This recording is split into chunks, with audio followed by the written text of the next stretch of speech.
إنما التوبة على الله للذين يعملون السوء بجهالة ثم يتوبون من قريب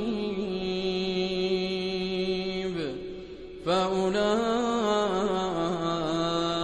يتوب الله عليهم وكان الله عليما حكيما.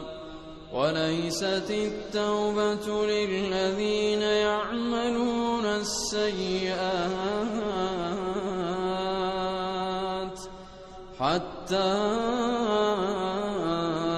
إذا حضر أحدهم الموت قال إني تبت